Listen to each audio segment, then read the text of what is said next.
Welcome to the Nutty Real Estate Professor. My name is Rick Suarez, and I created this site to empower students in their journey towards obtaining the real estate license. Whether it's the sales license or the broker's license, my comprehensive tutoring will help you excel in your studies. Don't forget to show your support by liking, sharing, and subscribing to this site. Together, we will make your real estate dreams a reality. Let's get started.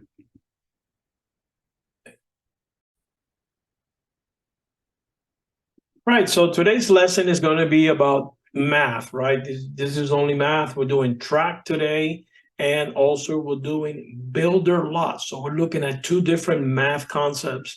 If you're taking the sales test, this will for sure, I don't know for sure, but you are going to get 10 math questions. This could be one of them, absolutely, or the builder. I don't think it's going to be as easy as what you see on the board. However, I am sure there's going to be a different kind, and I'm going to show it to you in a second. First of all, I think it's important that we understand what this is about, right? This is what they're talking about here is what is the area of north 1/2 or southeast 1/4 of the southwest 1/4 of the north 1/4. Well, the magic number here is 640 acres. Now, why is that? Because this is based on one section, right? One section, which is 1 mile by 1 mile, and it contains 640 acres. So it is extremely important that you remember the 640. That is all you really have to remember here. The rest is just a matter of looking at the bottom number, just the bottom number here, and just divide one way or the other. So you divide by 2, you're going to divide by 4, you're going to divide by 4, and then one more time by 4, right? So what answer is that going to be? 5. So it's 5 acres. Really that simple. Nothing else to worry about. Simply get the bottom number divided by 640, and you will end up here.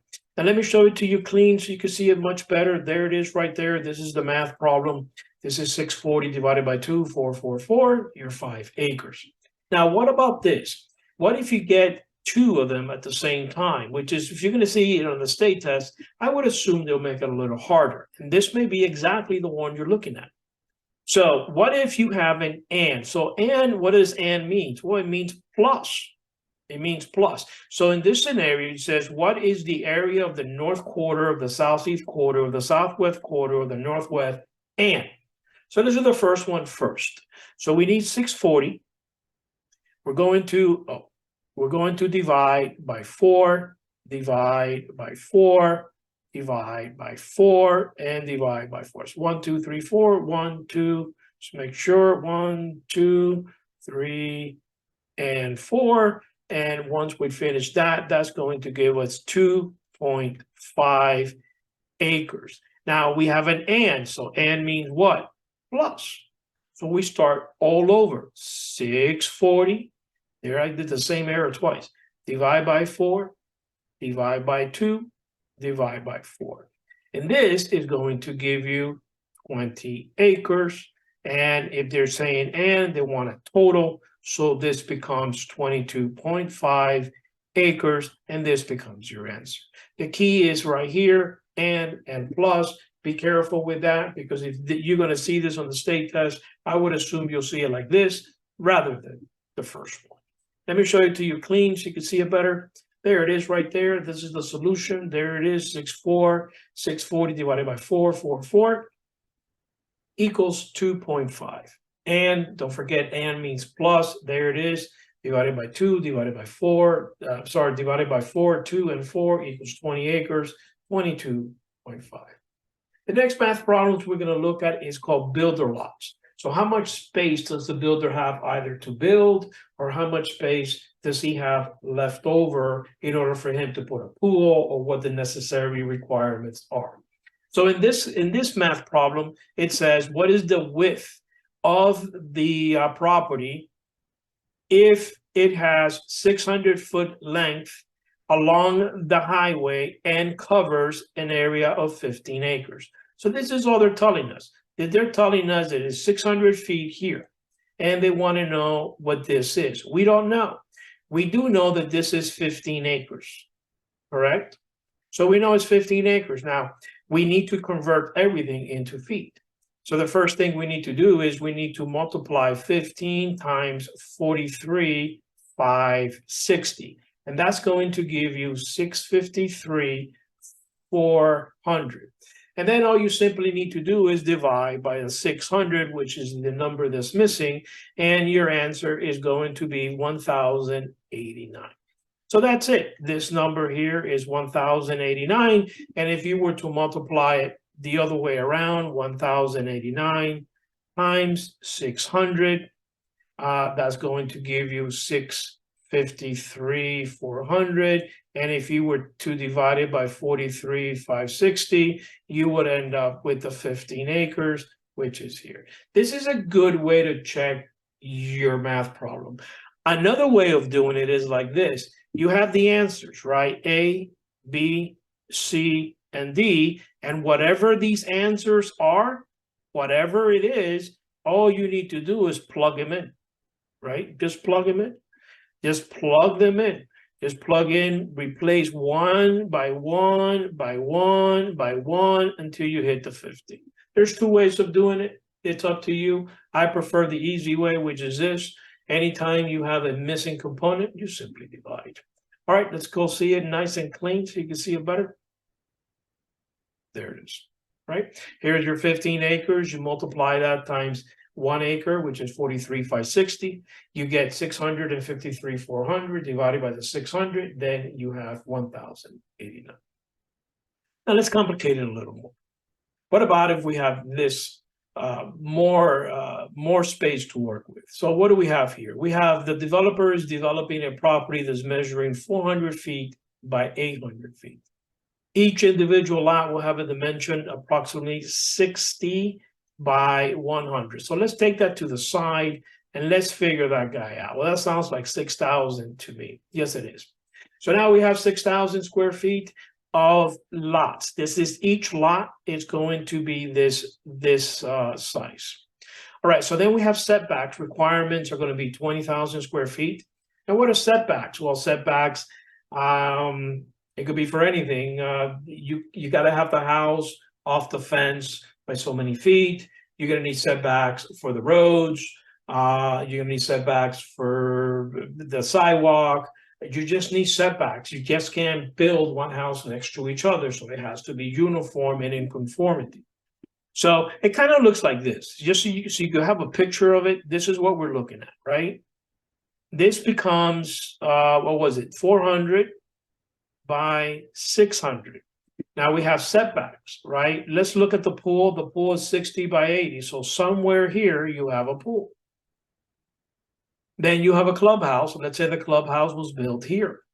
Clubhouse, right? And then each lot sold for 10. So then we have setbacks. There's probably maybe you have a road going this way or maybe another road going this way. And those are your 20,000 feet. Right? It could also mean you need space here, you need space here, you need space here. That's what setbacks are. Areas where you cannot build. That's it, nothing else. So now let's do the math problem. We have 400 times 800. That's going to give you 320,000, right? Those are your square feet. This whole area contains that amount of square feet, right? Now we have the pool. Now, what did we say the pool was? Where's the pool? The pool is 60 by 80. That sounds like 4,800. So we're going to subtract 4,800 and let's put pool here so we don't forget, but let's take it out so we don't add it again. Then we have a clubhouse. Clubhouse is 50 times 70. Well, 50 times 70 is 3,500. We're going to subtract that too. Let's just put clubhouse here. And then finally, we have the setback. Setback is $20,000. And that is the setbacks that we're looking at. So once we subtract the whole thing, we end up with 200 square feet left. This is where we're going to put our lots.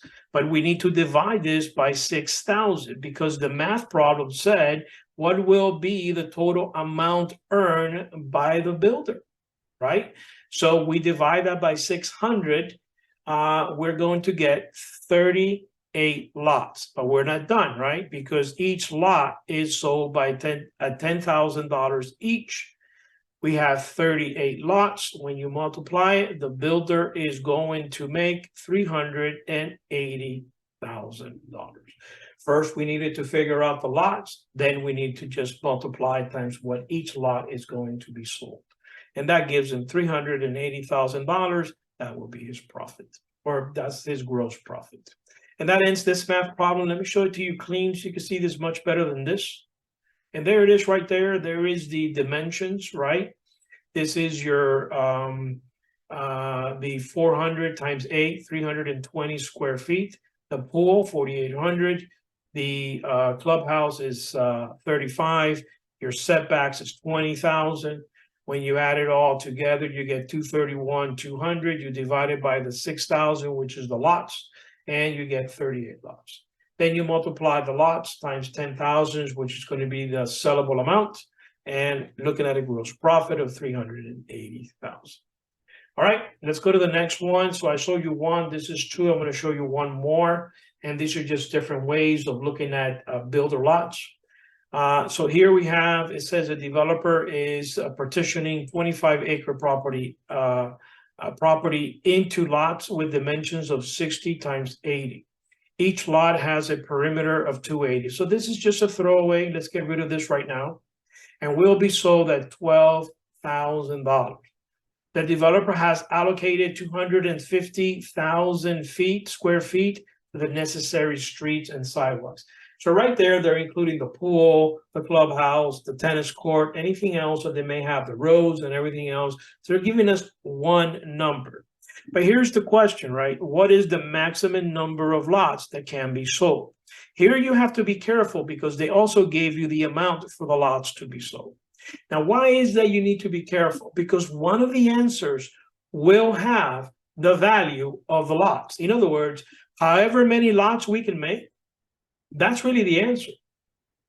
But the answer A, B, C, or D is also going to have the lots times whatever sales price is going to be. You're going to think it's correct, but it's actually wrong because you read it wrong, right? Let me show you. All right, let's go through this. So we got 25 acres. We're going to have to multiply that times 43,560. That's going to give us 1,089,000 with 900. This is a zero, right? Once we get that number, we have 1,089,900. We're going to subtract the setbacks. Remember, the setbacks was 250,000 feet. So then once we subtract that, we're left with 839,000 feet for the lots. Now, we were told that the lots is 60 by 80, so that is 4,800. So we take 4,800 and we divide that 839, which is the space that's available, by the lots, and we're going to get 174 lots. Now, that's the answer. That's it. So over here, you have A, B, and then B is probably 174, C, and D. And this would probably be, I don't know, 60, 70. But then A is going to have 12,000 times 174. Let me figure out what that real number is real quick. 12,000 times 174, you're looking at 2,088,000. So that number will be sitting right here waiting for you. They'll be like, over here, over here. Now, why they do that? Because they're trying to show you you didn't read it right. You thought this math problem was going to be about the sales price. It wasn't. They're asking you how many lots can be built. So be careful. Always be very careful. Take your time reading the questions. You're going to be given 3.5 hours to take the test. You have more than ample time. Take your time. Make sure you get it right. Let me show it to you nice and clean so you could see it better. There it is right there. There's your 25 acres times 43,560. You got 1,089,900 feet left. You take out the setbacks, you're left with 839. Then you figure out the lots, which is 4,800 each. Divide that by what's available, it's 174. That's the answer, right? Not the 2 million plus, but a lot of students kind of don't recorrect, gravitate to what they see, and they go for it, and that's where you make your answer. Thank you for watching my videos. To access additional information and resources, kindly click the link below provided in the description. I offer study guides to help you pass the state test. In addition, I wrote a book and I created a course that shows you the very basics of this business and how to get started. Both being offered at this current time at half price with a coupon below. Good luck and may you achieve great things in your real estate business. Until next time. Thank you.